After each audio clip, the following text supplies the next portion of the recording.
C'est un petit pot de faïence. Il est posé là, sur une étagère, et tout gonflé de son importance, il a rassemblé toute la maisonnée, parce que c'est lui le chef.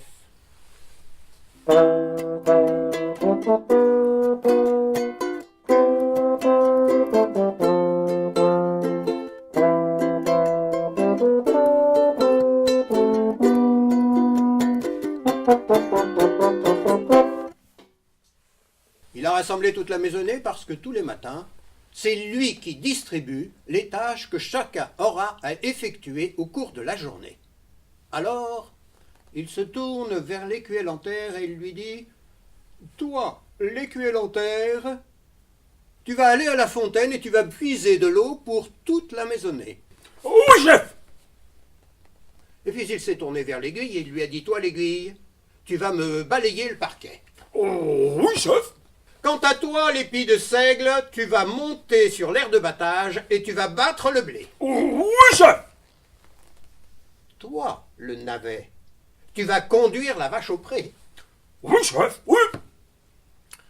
Et toi, la mouche, eh bien, tu feras paître le bœuf.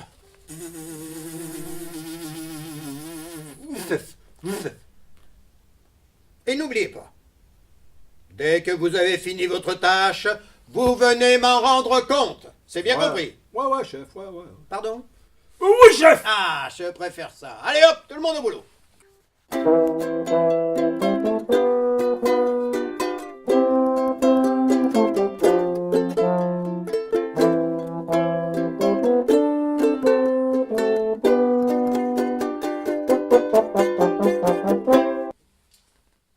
Comme on le lui avait demandé, l'écuelle en terre s'est rendue à la fontaine pour puiser de l'eau. Elle s'est glissée sous le robinet d'eau fraîche et elle s'est laissée remplir. Seulement voilà, c'était une écuelle en terre qui n'avait pas été cuite. Et vous savez ce que c'est, la terre, quand elle n'est pas cuite, elle commence par se ramollir, et puis petit à petit, elle se déforme, et puis elle continue par fuir, et puis elle dégouline finalement jusqu'au pied de la margelle pour devenir un petit tas de boue brune, là. Comme on le lui avait demandé, l'aiguille s'est munie d'un balai et a entrepris de balayer le parquet.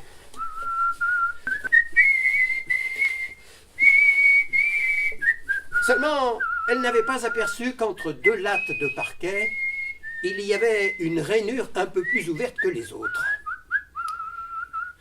Et vous savez, la propension qu'ont les aiguilles à se précipiter entre les lattes de parquet, eh bien ça n'a pas raté.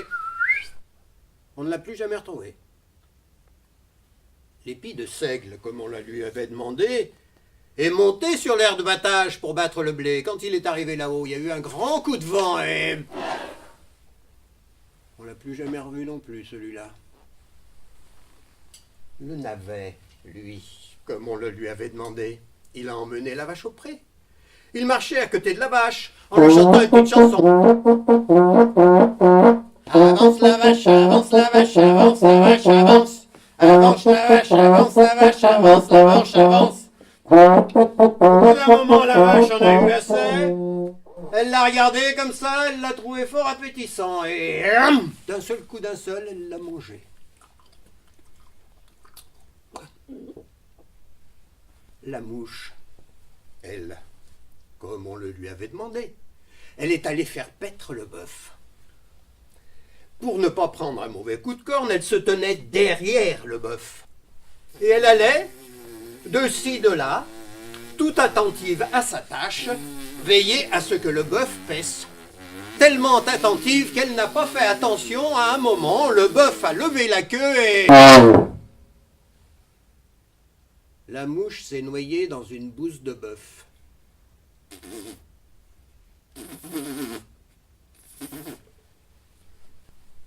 Il devait être 5 heures le soir.